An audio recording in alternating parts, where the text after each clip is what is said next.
This week on EV Rider, we're time traveling far into the future, the way it used to be, to find out what happened to the cherry red Tesla Roadster that was launched into the cosmos aboard a SpaceX rocket in 2018.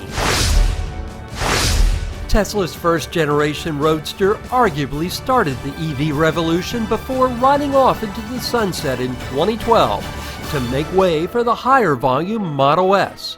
And this is where our story shifts from EVs and science fact to the delightful world of animated science fiction with a retro feel that will have you right at home if you enjoyed Saturday morning cartoons like Johnny Quest or Star Trek the Animated Series. Now normally when I'm heading to an interview, I'd hop on my EV, but this week, since we're entering the world of science fiction, I'm going to instead beam directly from here in Jacksonville, Florida, over to Houston, Texas.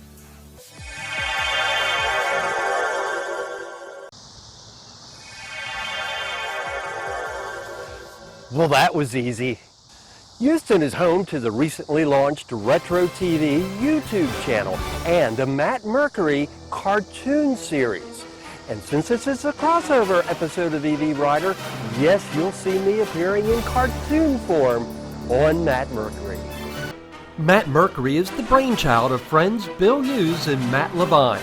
They both have a background in media. Matt was a long-time on-air meteorologist and entertainment reporter at KRIV Fox 26 in Houston, while Bill has made his career in art and as a creative director, working on such projects as Star Wars droids. So, what happens to the Roadster? Click on the video at the end of this one or visit evrider.tv to find out. But first, let's meet the creators of Matt Mercury, Bill Hughes, and Matt Levine. So we've made it from downtown Houston over to the studios where part of Matt Mercury is actually produced right here in Bel Air, Texas, which is within Houston.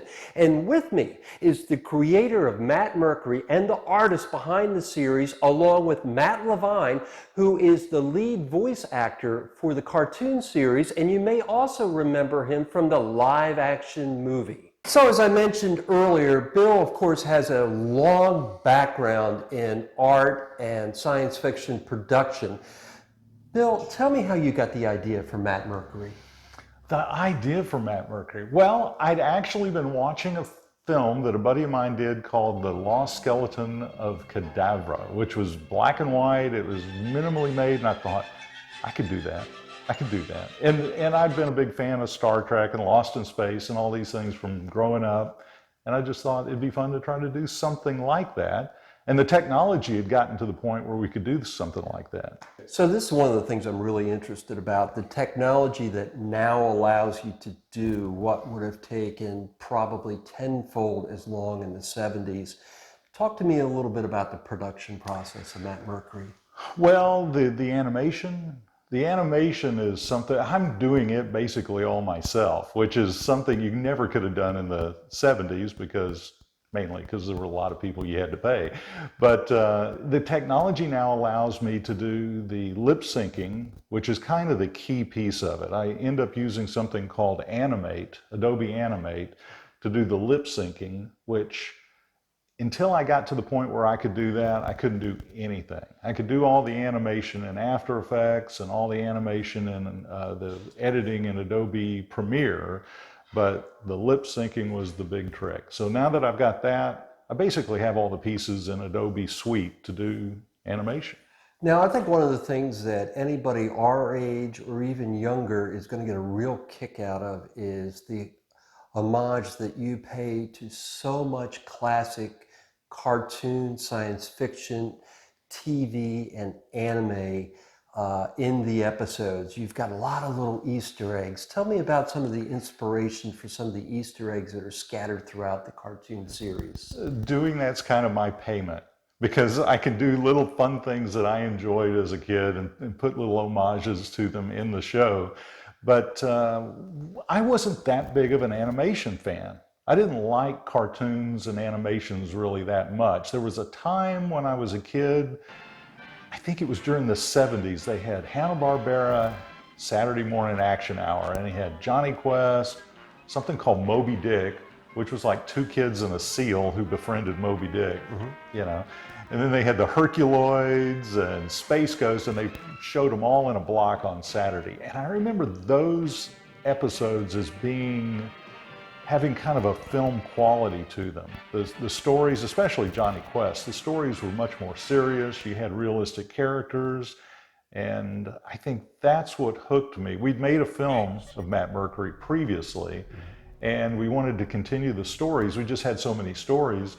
And doing it as an animation in that kind of film-like style just really appealed to me.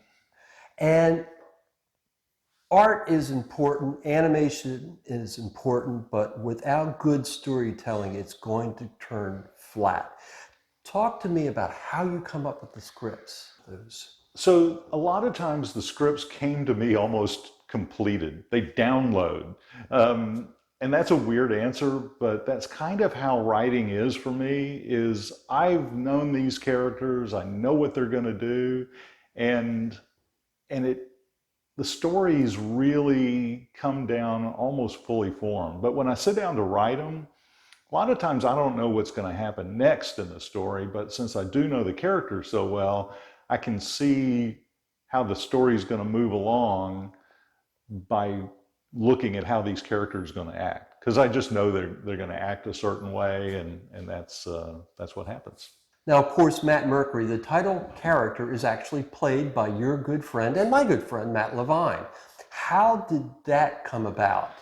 Well, Matt and I both have the same kind of sensibilities about, I think, comedy and timing, which is important in this series, but also in a love for the kind of retro science fiction. The stories that we tell, I think we both like. Matt writes a big part of these stories because he and I kind of toss ideas around, and he'll come up with great things, and I'll say, okay, we can work that in. And so there's a collaboration that I enjoy. One of the fun things about making films, which I tend to lose a little bit doing an animation, is collaboration. But when we had you on board and we had our guest stars and guest actors come on board, it's almost like you're working with these people, even though we're not in the same room.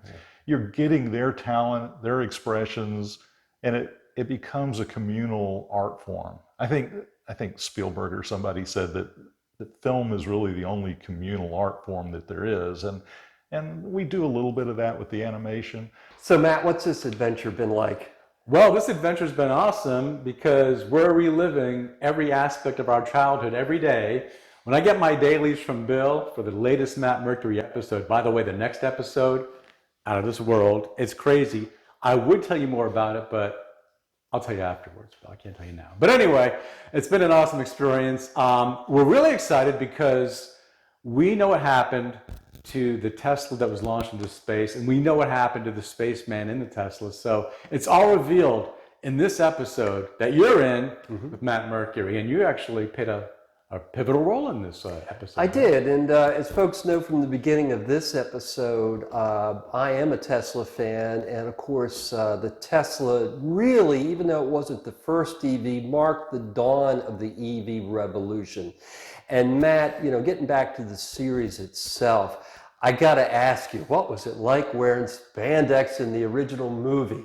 Okay, so the spandex, that was not really the big deal. The big deal was wearing the makeup, the blonde wig, the scuba gear, and in one scene I had all that, plus I had a big helmet, a big plastic helmet, which of course had no air going to it. And I think there was one scene I almost passed out, like I was crouched down or something, and we're shooting this scene, and we're shooting these scenes one after the other. Like, we didn't have much of a budget, Bill, did we? We had no budget.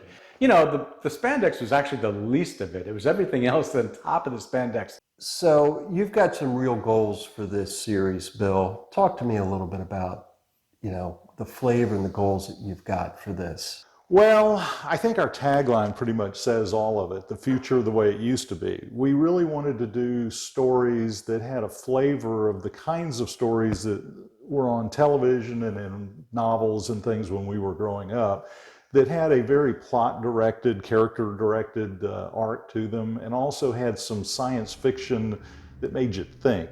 Some of our episodes are funny. I'm a big fan of comedy, so there's a lot of sitcom things going on in it, but it also has some science fiction that kind of makes you think, wow, that was an interesting idea or interesting visual. So we just wanted to do something that had a retro feel to it and gave audiences just an escape. Nothing, you're not thinking about anything current, you're just escaping. You're just having fun, and we're having fun. And back to science fact. Did you know you can actually track the real Roadster's journey in space? To check the Roadster's current location, visit the whereisroadster.com webpage. You can watch the Matt Mercury movie trailer and cartoon episodes in the post on the web at evrider.tv. And you'll find links to all of it in the description field of this video on YouTube. Now it's time for me to beam back home to Jacksonville so I can get back to the real world of EVs. As always, if you've enjoyed this episode of EV Rider, be sure to give it a like and subscribe to my YouTube channel.